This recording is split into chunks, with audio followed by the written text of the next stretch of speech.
ఓం శ్రీ గురుభ్యో నమ. జ్ఞానానందమయం దేవం నిర్మలస్ఫటికాకృతిం ఆధారం సర్వవిద్యానాం హయగ్రీవ ఉపాస్మహే. ఆపదాంబహర్తారాం దాతారాం సర్వసంపదం లోకాభిరామం శ్రీరామం భూయో భూయో నమామ్యహం. నేను ఇప్పుడు రామకృష్ణ పరమహంస వారి బోధామృతం అని ఆయన చెప్పున్నారండి. ఆయన చాలా సందర్భాల్లో తనని చూడడానికి వచ్చిన వాళ్ళకి వాళ్ళు ప్రశ్నలు వేస్తూ ఉండేవారు, ఈయన సమాధానం చెప్పేవారు. లేదా అంటే ఇప్పుడు అనుగ్రహ భాష్యంలాగా వాళ్ళు వచ్చినప్పుడు వాళ్ళకి ఏవో 4 మంచి మాటలు చెప్పాలి కదా, అంచేత అలా మంచి మాటలు చెప్పేవారు. అలా చెప్పినటువంటి విషయాలని కూడా తర్వాత కాలంలో వాళ్ళ శిష్యులు ఏంటంటే అవన్నీ క్రోడీకరించి ఒక చోట చేర్చి ఒక ఆర్డర్లీగా, ఇప్పుడు అహంకారం ఉంది దాని గురించి, కోపం ఉందనుకోండి దాని గురించి, ఆయన పూర్వం ఏం చెప్పారో అవన్నీ కూడా వాళ్ళు రాసుకుని బుక్లో వేశారు. అవేంటంటే చాలా ఒక సుమారుగా 1000 పైగా ఉంటాయి విషయాలు. దీంట్లో అహంకారం గురించి నేను ఇప్పుడు చెప్పబోతున్నానండి. వారు చిన్న చిన్న ఉదాహరణలు చెప్పారు విషయాన్ని మనకి అవగాహన అవ్వడానికి. నేను కూడా చదువుతున్నాను. కేవలం ఇది వారి తాలూకా అన్ని విషయం వారు వాళ్ళు చెప్పిన దాన్ని నేను మళ్ళీ రాసుకుని ఏవో అది చదువుతున్నాను అంతే, ఇంకేం లేదు. ఇది ఇదే సొంతం ఏం కాదండి. అది ఈ అహంకార రూపము మాయ గురించి ఆయన చెప్తున్న మాటలు. అహంకారం వల్ల దోషాలు. ఈ అహంకారం అనేది మనిషిలో ఉంటే ఏమిటి దోషం ఉంటుందో అది చెప్తున్నారు ఆయన. సూర్యుడు ఈ లోకల్ అంతటి కూడా వెలుతురు వేడి ఇచ్చుచున్నాడు. కానీ మబ్బులు తన కిరణాలను అడ్డుకున్నప్పుడు ఏమీ చేయజాలకున్నాడు. అదేవిధంగా అహంకారము మన హృదయంలో ఆవరించినప్పుడు అందు భగవంతుడు ప్రకాశింపడు అంటున్నారండి. భగవంతుడు అందు ప్రకాశింపడు. అది తర్వాత చెప్తున్నారు మళ్ళీ. అహంకారం అనేది ఒక మబ్బు లాంటిది. అది మనకు భగవంతుని గోచరింపకుండా చేస్తుంది. గురుకటాక్షం వలన, అంటే గురుబోధల వలన ఆ మబ్బు అనేటువంటి చీకటి తొలగి మనకి పరమాత్మ సాక్షాత్కారం జరుగుతుంది అని చెప్తున్నారు ఆయన. గురుకటాక్షం వలన స్వయం జ్యోతిగా భగవంతుని దర్శించగలము అని చెప్తున్నారు ఆయన. అది మనకి గురువు చెప్తారు బోధ. మనకి గురువు లేని విద్య రాణించదంటారు. అందుకే అదే మంత్రోపదేశం కూడా గురువు ఉండాలంటారు. అది అంచేత గురువు చెప్పినట్టుగా మనం చేయాలి. దీనికి అందుకే చెప్తారు శమధమాది షట్సంపద అని చెప్తూ దాంట్లో శ్రద్ధ సమాధానం అని కూడా అంటారు. శ్రద్ధ అక్కడ ఏంటంటే ఆ శ్రద్ధ ఎక్కడ పెట్టాలి అంటే గురువు చెప్పినటువంటి బోధనా వాక్యం మీద పెట్టాలి. అహం బ్రహ్మోస్మి ఉందనుకోండి, దాని మీద శ్రద్ధ పెట్టి పదే పదే దాన్ని మననం చేసి అవగాహన చేసుకుని ఆచరణలో పెట్టుకునేటైతే సమాధానం వస్తుంది. సమాధానం ఏంటంటే అదే బ్రహ్మజ్ఞానం. ఇది తర్వాత ఆయన చెప్తున్నారు. ఈ రామకృష్ణుని చూడడానికి ఇందాక అన్నట్టుగా చాలామంది వస్తూ ఉంటారు. వాళ్ళేమో ప్రశ్న వేశారు, అయ్యా మేము ఎందువలన ఇలాగా ఈ సంసార బద్ధులమై ఉన్నాము, ఎందువలన భగవంతుని చూడలేకపోతున్నాము అని వాళ్ళు అడిగారు ప్రశ్న. అంటే ఆయన చెప్తున్నారు రామకృష్ణులు, జీవుని అహంకారమే మాయ. ఈ మాయ అనే తెరయే ఆత్మప్రకాశమును కప్పుచూ ఉన్నది. ఈ అహంకారము నశించిన అన్ని చిక్కులు విడిపోవును, నశించును, తొలగును. భగవంతుడి అనుగ్రహము కలిగిన జీవునకు తాను కర్త కాను అను జ్ఞానము కలిగిన అతడు జీవన్ముక్తుడు కాగలడు అవును. ఎందుకంటే ఈ జీవుడు అనుకుంటాడు తన అంతా కూడా తనే చేస్తున్నానని, కానీ నిజంగా ఏంటంటే అది అజ్ఞానం. అది చేయించేవాడు భగవంతుడు. అది నాజ్యం ప్రకారంగానే జరుగుతుంటాయి.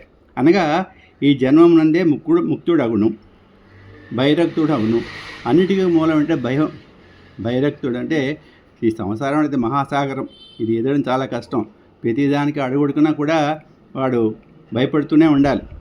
ఏమండి, ఆ భగవంతుడి అనుగ్రహం మనం చేసే పనులపై ఆధారపడి ఉంటుంది. అది మనం ధర్మబద్ధంగా జీవితం కొనసాగించాలి.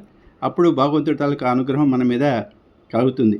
అది మనం సత్కర్మలు ధర్మబద్ధంగా చేయాలని చెప్తున్నారు. తర్వాత రామకృష్ణులు ఇంకా ఇలా చెప్తున్నారు, నేను ఒక గుడ్డను తెరవలే నాకు అడ్డంగా పట్టుకొని ఉండుదురేని, ఎప్పటివలే నేను మీకు దరిదాపులనే ఉన్నప్పటికీ కూడా నేను మీకు అగుపించను, మీరు నన్ను చూడజాలరు. అదేవిధంగా భగవంతుడు మీకు అన్నిటికంటే సన్నిహితుడై ఉన్నా కూడా మీ అహంకారం ఒక తెర వలన మీరు ఆ భగవంతుని చూడజాలకున్నారు. అహంకారం నీలో నిలిచి ఉన్నంత వరకు ఆత్మజ్ఞానము కానీ ముక్తి కానీ లభించజాలదు. అంటే ఈ మరణజన్మ చక్రం నుంచి నువ్వు తప్పించుకోలేవు, ముక్తి ఉండదు అంటే అలా తిరుగుతూ ఉంటాం మనం. అది ఈయన మళ్ళీ చక్కటి ఉదాహరణ కూడా చెప్తున్నారు.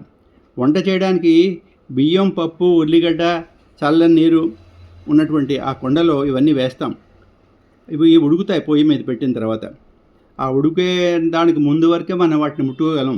ఉడికిన తర్వాత మనం తాకలేం, ఎందుకంటే అవి ఆ అగ్ని ఉంచుతాం కదా కిందని, అంచేత వాటిని తాకలేం.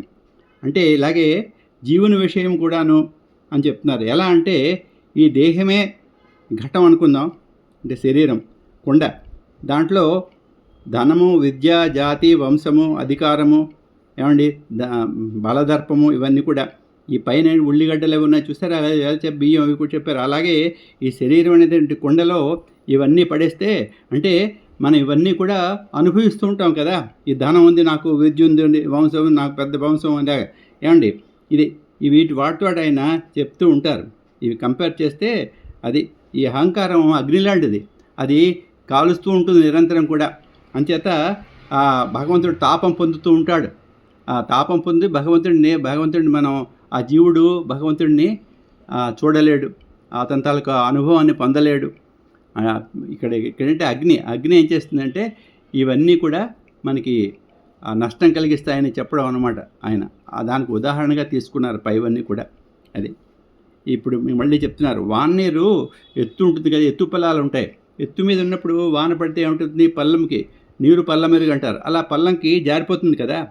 అలాగే ఈ గర్వం, మనకి ఉండేటువంటి గర్వం, అహంకారం చేత ఆ మిడిచిపడేవాడి తాలూకా హృదయం నుండి భగవంతుడు బయటికి వెళ్ళిపోతాడని చెప్తారు. ఈయన ఎప్పుడు కూడా అహంకారం ఉండకూడదు అంటారు. అది తొలగిపోతాడు భగవంతుడు. అణకు ఎప్పుడైతే ఉందో అణకు ఉండాలి, భక్తి ఉండాలి, ఏమండి అలాంటి వాళ్ళ హృదయంలో ఎల్లప్పుడూ కూడా భగవంతుడు నిలిచి ఉంటాడని చెప్తున్నారు ఆయన. ఇక్కడ రామకృష్ణ పరమహంస మళ్ళీ అదంతా కూడా అహంకారం గురించే ఈ పసుపుని ఉదాహరణగా తీసుకుని చెప్తున్నారండి. ఇక్కడ విషయం ఒకటి ఏంటంటే, ఒక లేగదూడను చూపుతూ అహంకారముచే దానిని ఎన్ని ఇక్కట్లో చూడమంటున్నారు. దానికి పడేటువంటి బాధలు ఆ దూడ అంటే ఆ జన్మించిన దగ్గర నుంచి కూడా దాని ఉదాహరణగా తీసి చెప్తున్నారు. అదేంటంటే పుట్టిన వెంటనేట హమ్ హై అంటుందిట, అంటే నేను ఉన్నాను అని అంటుందిట, అని అరుస్తూ ఉంటుంది. అది ఫలితంగా ఏమవుతుందంటే పెద్దదైన తర్వాత దాన్ని ఏం చేస్తారు, ఒక కాడికి కట్టేసి ఆ కాడికి నాగలి కట్టి దాని చేత పొలం దున్నిస్తూ ఉంటారు. ఆ పైన చాలా బరువుతో నిండినటువంటి ఒక బండి కట్టి దాన్ని ఆ బండి లాగిస్తూ ఉంటారు, బరువులు మోయిస్తూ ఉంటారు. తర్వాత ఇంకేం చేస్తారు, గుంజ కట్టేస్తారు మళ్ళీ దానికి. ఇంకా కొంతకాలం పోయిన తర్వాత దాన్ని చంపి కూడా తినేస్తారు కొందరు అని చెప్తున్నారు ఆయన. దానికి ఇన్ని దండలు ఉంటాయి. ఎందుకు అది ఇన్ని దండలను పొందినా ఆ పశువు అహంకారం విడిచిపడ్డదట ఆయన చెప్తున్నారు అనమాట. అంటే దాని తాలూకా ఆ పలికే శబ్దం బట్టి ఆయన చెప్పారు, ఇంకేం లేదు, అహంకారం విడవదు. దాని చర్మంతో మళ్ళీ ఇంకోటి చూసారా, అది కంటిన్యూషన్ ఆయన కొనసాగిస్తూ చర్మంతో డోలు చేస్తారట. డోలు చేసి తయారు చేస్తారు కదండి మనకి, అప్పుడు అది కూడా హమ్ హమ్ అంటుంది. అప్పుడు అది ఆ శబ్దం చేస్తుంది అంటున్నారు. తర్వాత దాని పేగులు ఉంటాయి కదా, దాన్ని తీసి రామకృష్ణ పరమహంస ఎంత విజ్ఞానమో చూడండి. పశువు దానిలో పేగులు, ఆ చర్మం, వాటి గురించి కూడా చెప్తున్నారు ఆయన. ఆ పేగులు తీసి ఈ బాణం ఉంటుంది కదండి, అదే విల్లు, ఆ విల్లుకు నారిగా చేస్తారట. నారిగా చేసిన తర్వాత ఈ దూదేకు ఎక్కుతారు కదా, దూది ఎక్కుతూ ఉంటారు, దానికి కూడా వాడతారట. అది అప్పుడు కూడా అది ఏమిటి వినయం లేకుండా తూహే అని అంటూ ఉంటుందిట. అలా గానం చేస్తూ ఉంటుంది. నేను అనే భావము పోయి ఎప్పుడైతే నీవే అనుభావం కలగాలంటున్నారు. నేను అనే భావం పోయి నీవే అంటే భగవంతుడు, అది అప్పుడు అహంకారం పోయి జ్ఞానోదయం అయితే కానీ ఈ స్థితి మనకి ప్రాప్తించదు, అంటే ఉన్నత స్థితి ప్రాప్తించదు. ఇది పోవాలన్నమాట అహంకారం. అంటే మనకి పశువును ఉదాహరణగా చెప్పి అది అన్ని ఇక్కట్లు పడుతుంది అని చెప్తున్నారు. అహంకారం అప్పుడు కానిపోదండి, ముక్తి లభించదు అప్పుడు. ఇక్కడైతే మానవుడికి ముక్తి ఎప్పుడు లభిస్తుంది అని మరి ఇంకో ప్రశ్న వేస్తున్నారు. అహంకారం నశించినప్పుడు అన్నారు ఆయన. తర్వాత నేను ఎప్పుడు ముక్తుడవుదానని అడిగారు. అంటే చెప్తున్నారు, ఆ నేను అనేటువంటి భావం నీ నుండి తొలగితే నేను నాది అనుకొనుటయే అజ్ఞానము, అది తొలగుటే అప్పుడు నీవు ముక్తి జ్ఞానం పొందుతావు.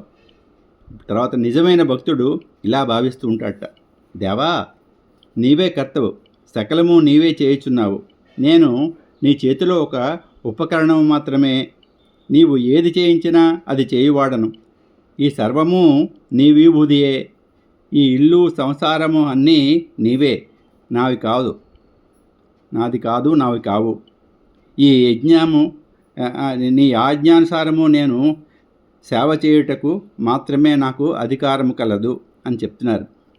భగవంతుడు కూడా గీతలో ఏంటంటే అది కర్మ చేసే వరకే నీకు అధికారం, కర్మఫలం మనం ఆశించకూడదని చెప్తారు ఆయన. తర్వాత అహంకారం జయించుట దుర్లభం అంటున్నారు. ఈ అహంకారం అనే దాన్ని మనం పోగొట్టుకోలేము, చాలా కష్టం అంటున్నారు ఆయన. ఇదేంటంటే అందరి అహంకారములు క్రమముగా తొలగిపోవును, కానీ గొప్పవాడు అనే మహాత్ముడు అనేటువంటి అతని తాలూకా అహంకారం మాత్రం తొలగిపోవట దుర్లభం అంటున్నారు. లేదా జ్ఞానికి తన జ్ఞానమును కూర్చినటువంటి అహంకారం. ఇప్పుడు ప్రతి ఒక్కళ్ళకి కూడా ఇందాక అన్నట్టుగా అహంకారం అనేది ఉంటుంది. ఇప్పుడు ఈయన చెప్పారు ఉదాహరణగా, కొండలో ఆ నీరు పోసిన తర్వాత బియ్యము బంగాళదుంపలు అన్నీ వేస్తారు కదా, ఆ నీరు వేడెక్కే వరకే. అలాగే మనిషికి కూడా వాడుకునేటువంటి ధనగర్వం, తర్వాత బలగర్వం, కులగర్వం, ఇవన్నీ కూడా కాలుస్తూ ఉంటాయి మనిషిని. అదే తాపం మనిషికి ఎప్పుడు కూడా. ఇంకా వాడు అలాంటి వాడు ఒక భగవంతుడి గురించి ఇంకేం ఆలోచిస్తాడండి. అది అలాగా.